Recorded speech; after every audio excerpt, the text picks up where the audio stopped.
Assalamualaikum warahmatullahi wabarakatuh. Halo semuanya, kenalin aku Aulia Putri Zahra dari kelompok 2. Aku Zevanya Sanjaya dari kelompok 4. Aku Naila dari kelompok 5. Di sini kami akan mewawancarai Kak Rahayu sebagai salah satu narasumber untuk materi tentang pemanasan global. Nah, Kak Ayu, di sini Nay mau nanya, apa sih menurut Kak Ayu tentang pemanasan global yang terjadi di Indonesia ini? Oke. Pemanasan global yang terjadi di Indonesia itu adalah kenaikan suhu bumi di Indonesia yang meningkat. Jadi bisa kalian rasakan sendiri, kemarin tuh akhir-akhir 2023 tuh biasanya kan akhir tahun tuh hujan ya. Tapi kan sekarang curah hujannya sedikit, bahkan kemaraunya lebih panjang. Nah, itu juga salah satu dampak dari adanya pemanasan global dan suhu meningkat bumi. Nah, kalau misalkan menurut Kak Ayu nih, faktor utama yang menyebabkan suhu bumi naik itu apa? Faktor utamanya sih lebih ke polusi ya, terus juga adanya pembakaran liar, terus juga pokoknya yang berhubungan dengan polusi itu juga dapat menjadi pemicu utama adanya atau kenaikan suhu bumi di Indonesia atau di dunia ini gitu. Lanjut ke pertanyaan yang ketiga ya Kak. Mengapa penggunaan plastik sangat mempengaruhi keadaan bumi yang semakin memburuk?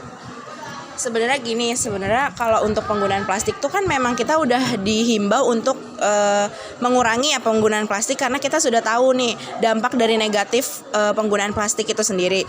Yang kita tahu juga kan plastik itu membutuhkan 100 sampai 500 tahun agar terurai dengan sempurna. Jadi dengan adanya penumpukan sampah plastik itu juga dapat mempengaruhi adanya kenaikan bumi atau kenaikan suhu bumi atau kerusakan pemanasan global. Jadi gimana menurut kakak cara penyelesaian dalam permasalahan ini? Untuk masalah penyelesaian sih lebih memanage diri sendiri ya. Terus juga penggunaan, misalkan nih kalau di rumah tuh kalau kipas nggak digunakan, dimatikan. Itu juga salah satu penanggulangan dari pemanasan global. Kalian bisa mencegah adanya pemanasan global tuh dari hal-hal terkecil dulu gitu loh, dari diri kalian. Misalkan kalau sudah terang, kalau sudah pagi, lampu dimatikan. Itu juga salah satu cara yang efektif untuk menanggulangi adanya permasalahan pemanasan global. Terus untuk kendaraan lebih, sekarang kan kalian lihat kan kalau ke sekolah juga banyak yang berkendara. Terus juga kalau bisa lebih dikurangi untuk kendaraan bermotor. Terus juga pembakaran liar ya, kalau ada sampah kalau bisa ditimbun gitu. Nanti bisa bisa bikin pupuk segala macam. Terus juga mengurangi penggunaan plastik itu tadi yang kalian bilang gitu. Nah, jadi dalam permasalahan ini sebenarnya siapa yang salah? Kalau untuk setiap masalah itu kan pasti ada yang disalahkan dan ada yang diuntungkan kan. Tapi untuk permasalahan ini sebaiknya kita jangan mencari siapa yang salah dan menyalahkan orang lain. Lebih memprepare diri kita, lebih perhatikan diri kita dan lingkungan sekitar. Terus juga bilang ke teman-teman kalian terdekat, ingatkan jangan gini ya, jangan gitu ya. Jadi kalau sebenarnya untuk permasalahan ini tuh mencari siapa yang salah dan disalahkan tuh tidak akan menyelesaikan permasalahan yang ada kan. Jadi ya kalian cuman bisa kayak berusaha agar setiap permasalahan yang ada kayak gini tuh bisa ditanggulangi dengan hal-hal yang lebih positif. Ini ke pertanyaan terakhir ya Kak. Menurut Kakak, gimana kondisi iklim dan cuaca pada masa lalu dan masa sekarang? Apakah ada perubahan yang mencolok terkait suhu lingkungannya? Yang aku rasain ya sebenarnya sih ada ya.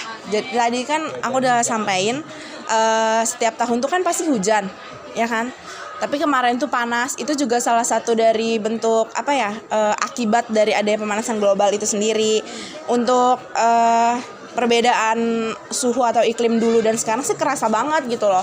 Dulu di Indonesia, di daerah kita deh, di Cikande, dulu tuh kayak misalkan suhunya tuh adem gitu kan, panas tuh kayak bulan-bulan tertentu aja tergantung iklimnya gitu kan. Kalau sekarang tuh kita nggak bisa kayak menduga, nggak bisa nerka-nerka kayak tahun-tahun lalu atau kayak masa-masa dulu gitu. Sekarang kayak tiba-tiba panas, tiba-tiba hujan. Terus juga kalian ngerasa nggak sih kalau misalkan kalian pergi ke tol atau segala macam di jalan tuh kabut banyak banget. Sebenarnya tuh bukan kabut, itu tuh asap gitu. Jadi ya perbedaannya sih signifikan dan sangat mencolok menurut aku gitu. Sebelumnya terima kasih kepada Kak Rahayu yang telah mau diwawancara oleh kami. Ya, kurang lebihnya mohon maaf. Assalamualaikum warahmatullahi wabarakatuh. Dadah.